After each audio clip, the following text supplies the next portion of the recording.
I feel my blood pressure lowering just by sitting here, Kamala. It is just, we are in the most beautiful spot right now, you guys. We are at Guilford Gardens. I'm here with my friend Kamala Gamble. This is a hidden jewel in Oklahoma City. It's an urban farm. And you and I, how long have we known each other? Oh, I think at least 20 plus years. At least 20 plus years, but you may not know this. Uh-oh. But I have long had a huge girl crush on you. Oh my goodness, it's reciprocated. I'm constantly in awe of everything you've accomplished.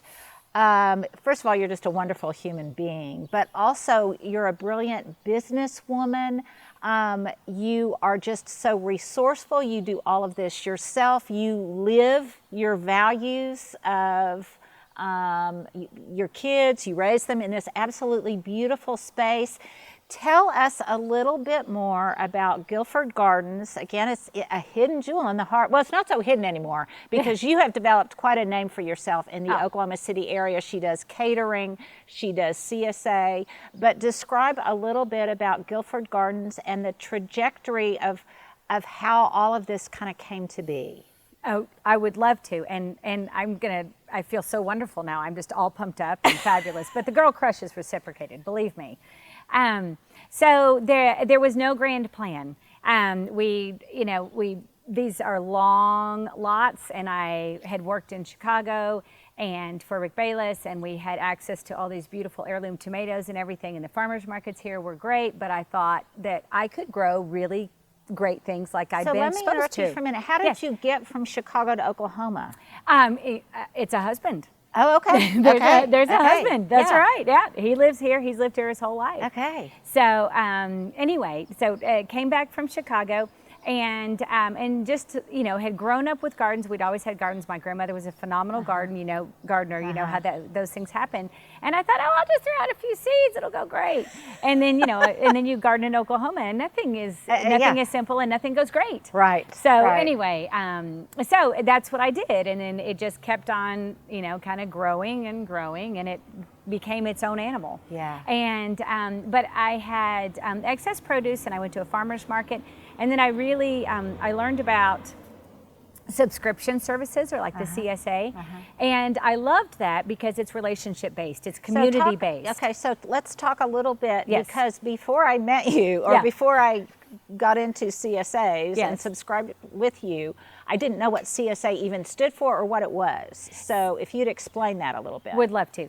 It's an acronym for Community Supported Agriculture, and it was started in the 70s in Japan, and moved to, and then the moms in America started doing it because they didn't want their children to think that vegetables came from the grocery store. And so it was, relationship based. And so and it is relationship based. I mean, I have people who, one dear friend now, whose daughter, who's now in high school, and she would get flowers from me at the farmer's market. And she's gotten tomatoes from me the whole time, and she even gives us credit for the fact that she feeds her family vegetables that she never would have done before. Now let's be clear. None of that it's because she chooses to get the vegetables, and she has done it and been committed to the process. But it's that relationship that I love. It's the community that I love. We have people who've been with us for 15 years. Yeah, and enabling that kind of healthy lifestyle, and particularly with young people. You talk about being a positive influence, an influencer. That is just magical. You also don't know this, but I have to laugh. One of my favorite greens to grow is arugula. Oh, yes. And every time I grow it and eat it, I think of you. Oh. Because it was on one of the tours that you often give to students, college students, garden clubs, the Oklahoma Horticultural Society. You're on lots of garden tours. And we were on one of your garden tours, and you were the one who told me about how the longer arugula stays in the ground, the kind of spicier and more bitter it becomes. Right. And that some people have a palate that appreciates that. Yes. And I never knew that I was one of those people. Oh, I love it. And so it's those little kind of things that you learn. Yeah. when you take tours like this that I just love. And again, it's that form of connection, because every time I eat arugula, I think of you, and it's always such a positive connection. Oh, I love that. Yeah. And that's exactly why we do why we do the CSA, the Vegetable Subscription Service, is those relationships, because they're so much more meaningful than anything else. And I have a patch of arugula out there we're going to go cut after this. Oh, and great. it's just for you, because it is so spicy that we may see little smoke signals come out of your head. So when I was wandering around before, and I can't wait, we are going to wander around. I'm tittillating you guys, but we are going to wander around. But I was just kind of picking some of your, I think there was some bok choy, but there was something back there that was really spicy. Yeah, that's the arugula. Oh my And God. Well, mustard. there's something else too. There mustards. Well, so everything, there's another thing also, is that when it grows in heat, it's hot.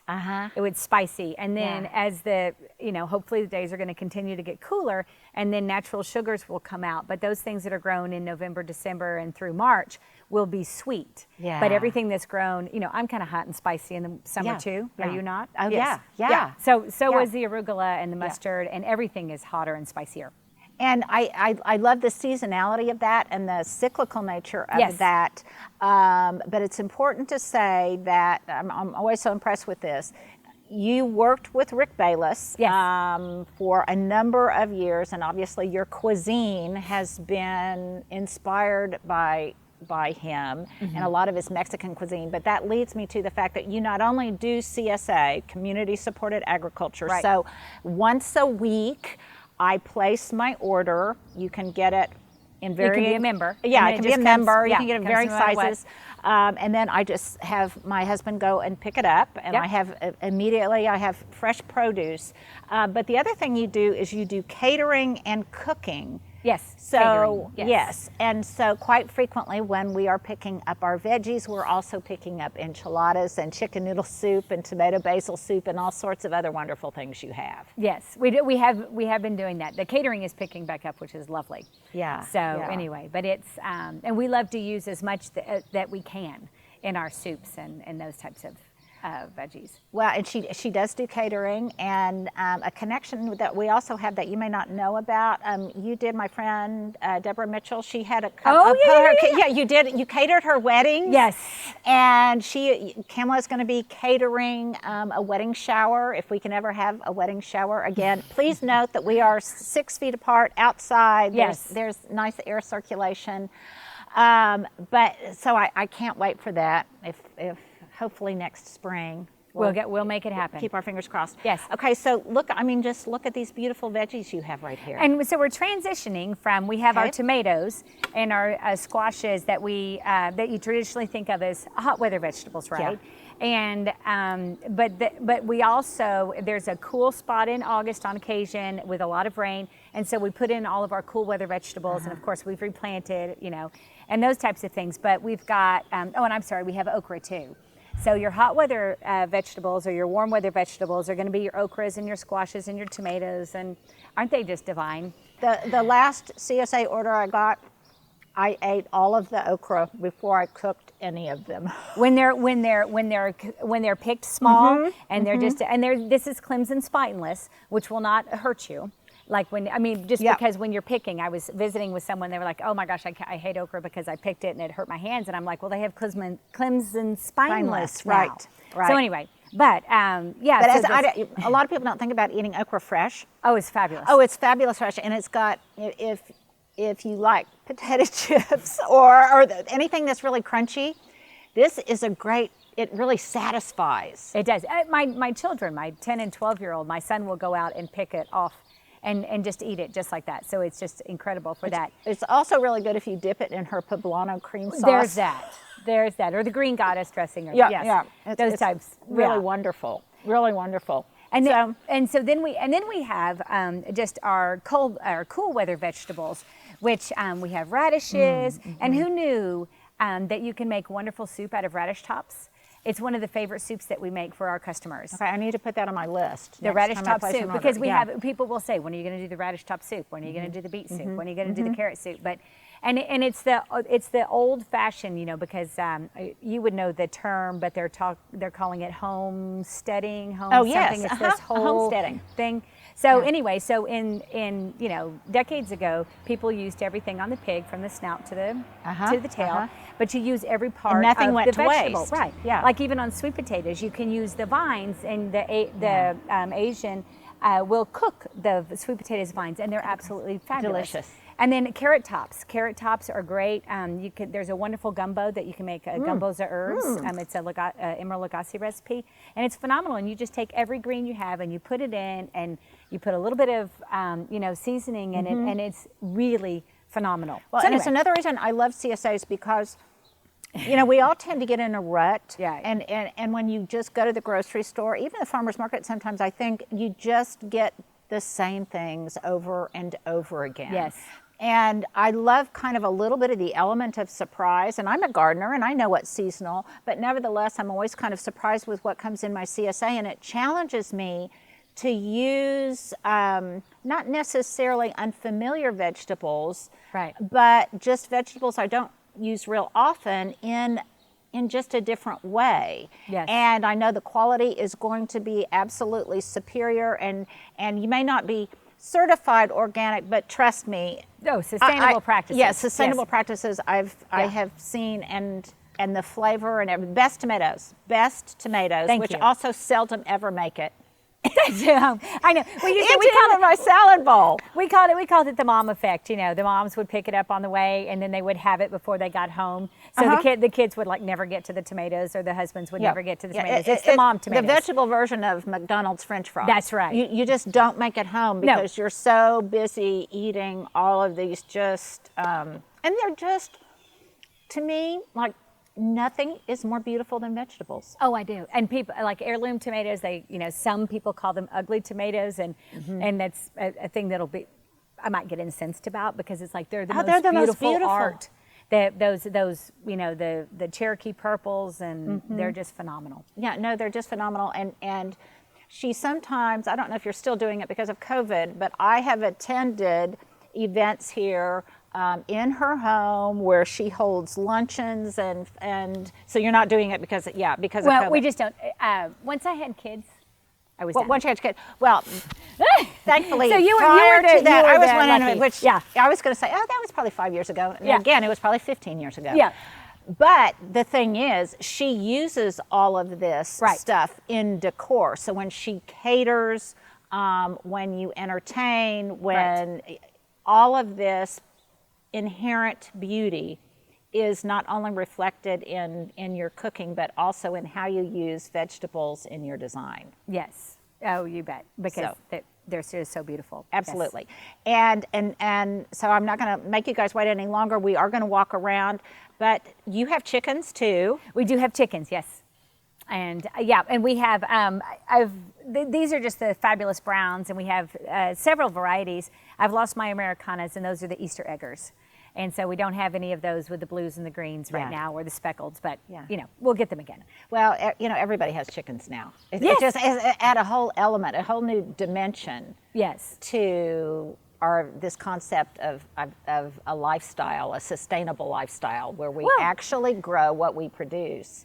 Yeah, and I think it's like raising children, or having, whenever you have experience with growing, or you have experience with chickens, or anything, then you understand that it's a process. Right. You have a special, when it rains too hard, or when it doesn't rain, then you understand that is just not a minor inconvenience on getting to your car in the morning. Right. It really affects everything. Or when there's an early cold snap, then maybe your peaches just froze, and you're not going to have a peach season. So I think that's a beautiful.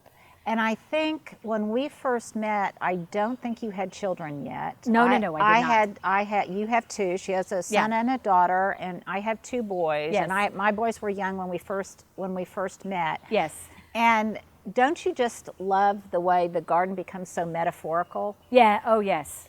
I mean, there's to everything. You raise your garden as it should grow. You raise your children as they should grow. And there are just so many lessons that the garden teaches us. It does. Yeah. And it's I just think it's any type of gardening is a wonderful. Gardeners live longer. They do live longer. And there's a lot of reasons for that. And I think one thing that I have noticed as I get older is it's helping me also, there's a metaphor there, it's helping me learn how to age. It is. In a healthy way, but again, there's also just in a graceful way too. Right. I think it's one of the reasons that I call myself kind of a gardening evangelist. Yeah. And I'm just a small-time gardener in my tiny little garden space. Yeah. But the thing is, I'm such an advocate for a gardening lifestyle. Right. And it doesn't matter on what scale you live, whether you're in an apartment with just a balcony or even just a windowsill, or you have an urban farm.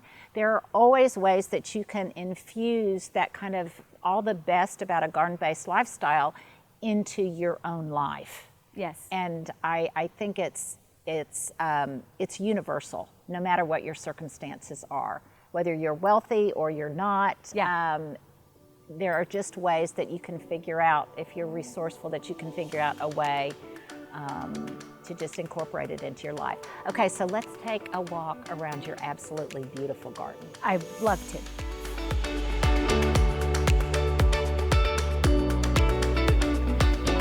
I love these statues. I mean, they're just dear, and I love the way that they channel your children. Yes. And when you installed them, they had to have been delighted. Your kids had to have been delighted. Oh, they were, and Yeah. they got to make stories up about them, and they just had a ton of fun. And it was for my husband also for his birthday, and it was a meaningful birthday, and so it was lovely.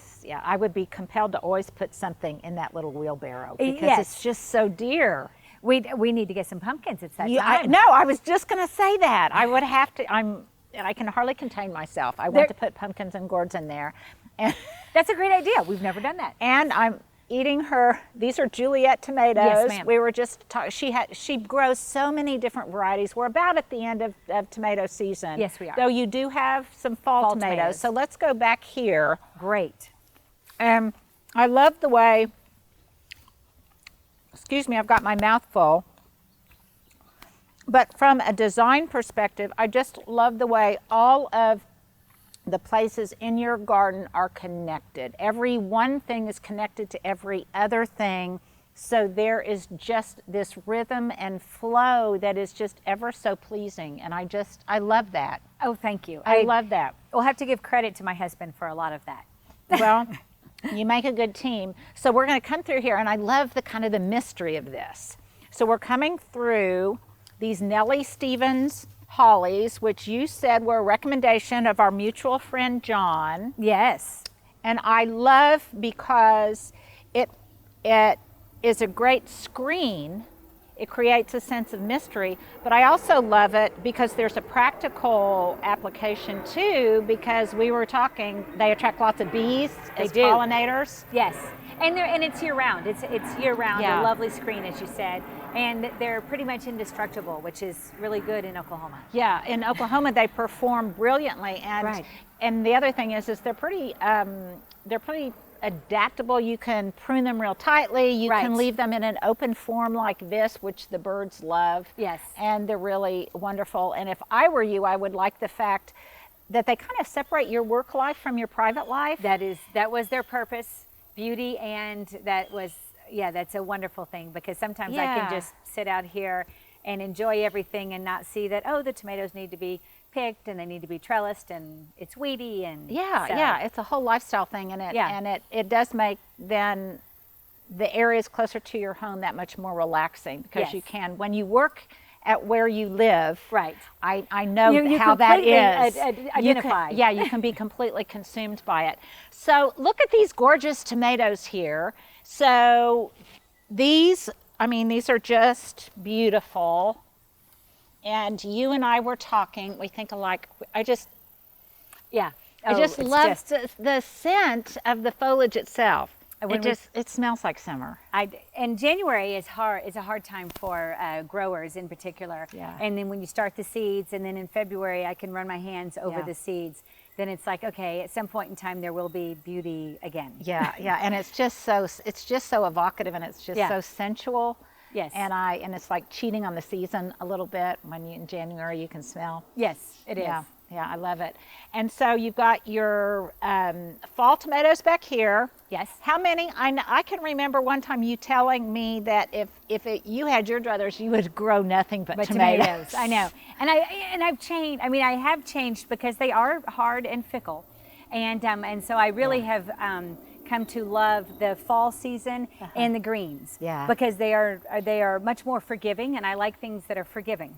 Yes. that are lower maintenance, so to speak. Yeah, Yes. I really think I've said it often, and I don't say it tongue in cheek. You really have to have a frontier pioneering spirit to Yes. garden in Oklahoma. Oh, you do. But if you can garden here, you can garden anywhere.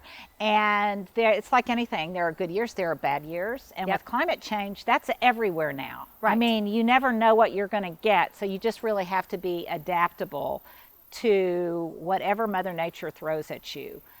We started, a gal started because we love to grow farmers and we love to grow growers, and we want, like you mentioned about people coming through, because I think an awareness for everybody, whether you have a garden or not, is great.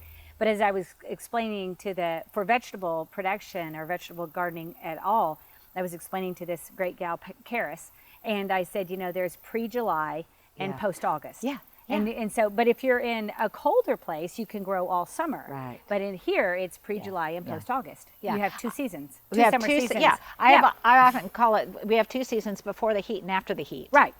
Exactly. And so our real downtime as gardeners is really the latter part of July and August. Yes. Because we can sometimes still kind of do some stuff in January, because a lot of times our winters are very mild. Yes. So it's all about loving the one you're with. That's I right. mean, wherever you live, you've just got to figure out a way to do it. And you grow okra. And you grow okra, and it toughens you, and it toughens looks you pretty. up, and it looks pretty.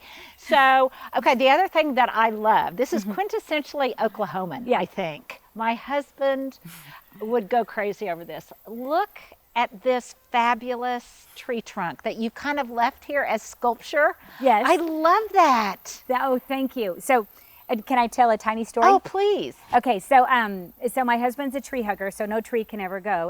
And having vegetables and trees are those are mutually exclusive. Yes. So we have to have agreements, and we have to negotiate. When trees can go away. And so what he wanted to do was put a swing for the kids, right? And I said, no, because if the swing comes all the way back here and it goes all the way out there, I have lost that much garden space.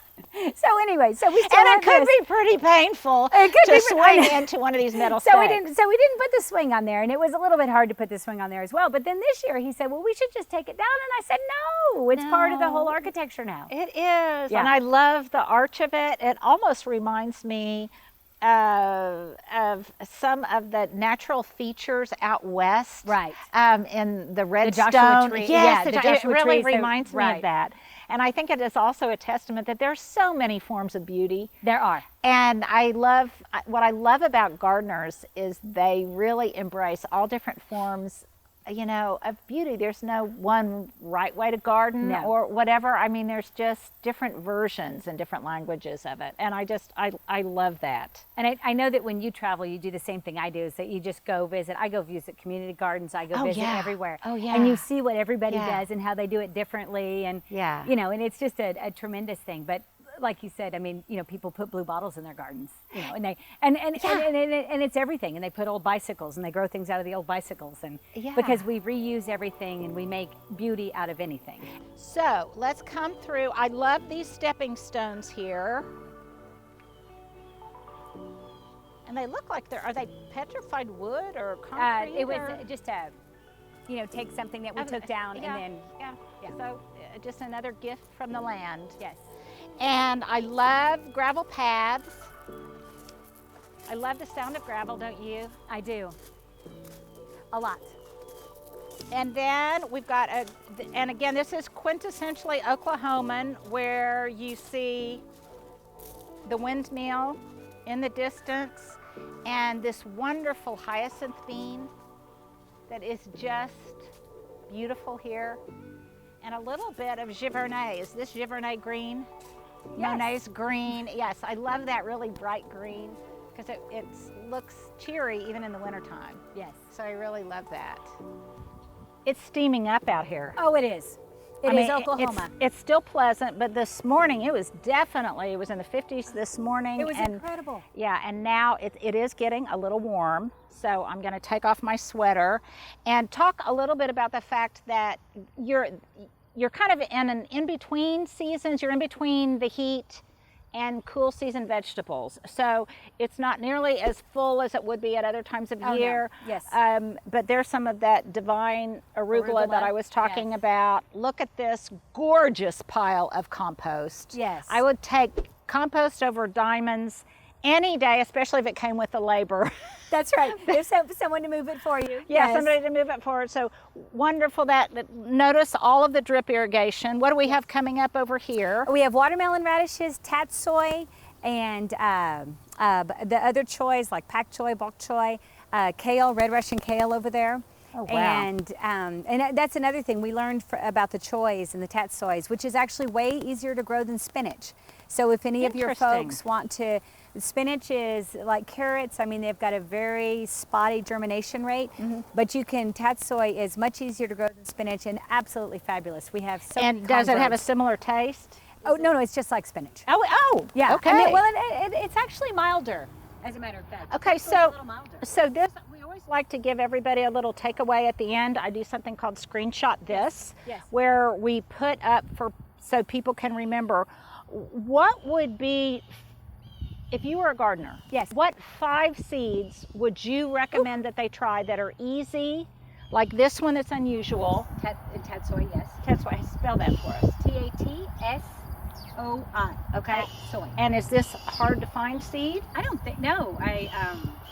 I mean, we order it online from like Johnny's. Okay, so those types easy of to things, get. Very easy to get. Easy yes. to get. Yes. Okay, so tatsoi, if you were only going to grow 1 tomato in a limited amount of space, I know that's like asking who your favorite child is. No. Okay, but say for me, you've seen my potager. It's Yes. not very big. I don't have a lot of room.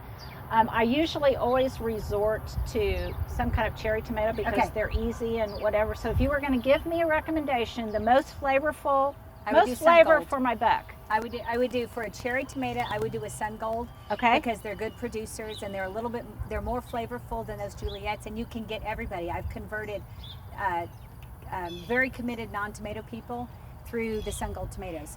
But for a larger tomato, not a big one, but I would do Early Girl.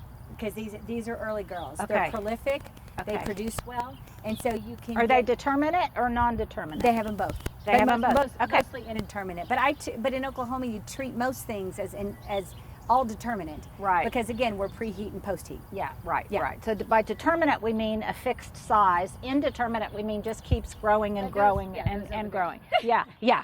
They just kind of take off. Yeah. I just love the spongy, beautiful brown earth that we're walking on.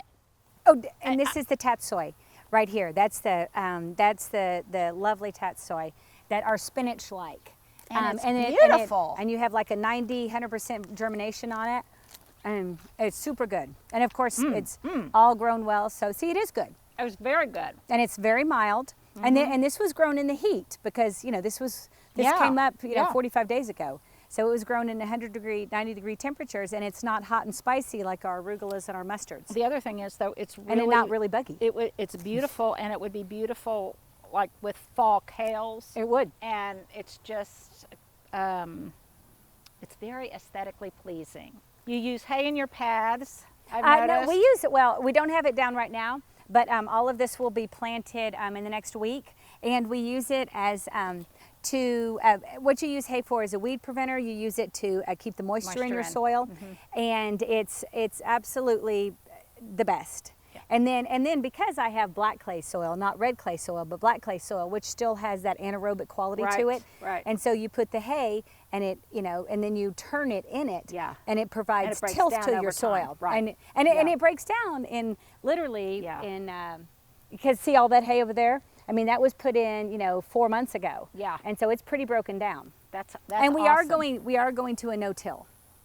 You are? Okay, yeah, we are. that's fascinating. That's the final goal because of the earthworm and the better nutrient content and the better value of your soil. Yeah, and there's so many books on no-till gardening, so if you wanted to do a deep dive into that. So, of course, I have to say, but these are just so darn cute. They are, well, yes, and I love them. And I love the way they look. Yeah. How many pictures with your kids have you taken? You know, I haven't taken a single one yet this year, but over the years, many.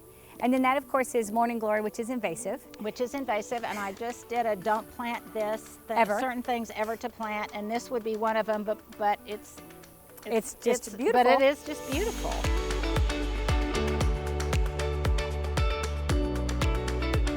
So what do you call this? We call it the Chicken Taj Mahal is what somebody else named it. Yeah, the Palais Poulet. Yes. I love it. I love the metal roof. Yeah. I love the architecture of it. I love the screen door that probably slams just fabulously. A little bit, yes, ma'am. Yep. And this is just so fun. Well, and we have to give my husband credit for all of it because I would have put a lean-to up, and he likes to build nice things.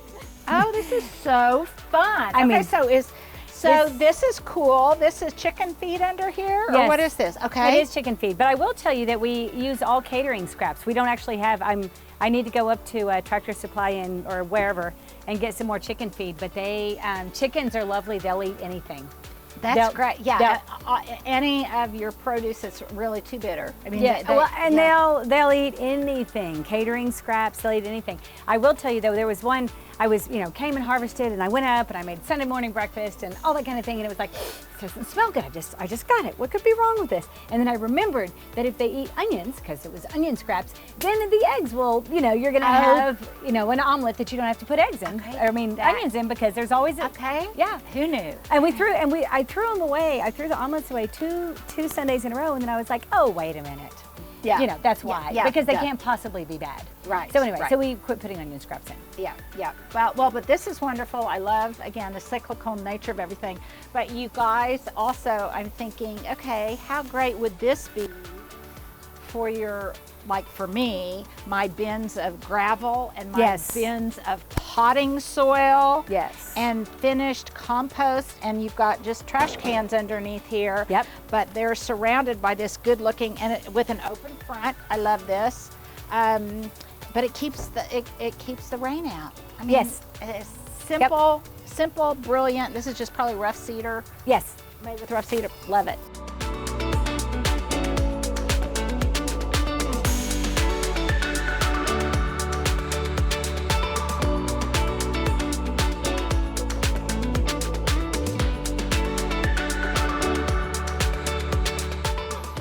Thank you, my friend. Oh my goodness, it's been marvelous. This has been so much fun. We're gonna do it, next time I'm just gonna come over and just you and I, and we're gonna run with a cup of tea. Perfect. No camera, and we're just really going to do a deep dive into conversations that I know are near and dear to both of our hearts. Yes. And it will be girl time. I love that. So thank you so much. You guys can find out more at guilfordgardens.com. Yep, guilfordgardencsa.com. Yeah, and obviously we will put links and everything down below if you want to inquire about CSAs or catering or your takeout food or anything like that. A garden tour next year, hopefully. Then that's where you can find all of that information and contact Kamala there. Thank you, dear. It's been wonderful. Thank you so much for coming. You bet. Look forward to the next time.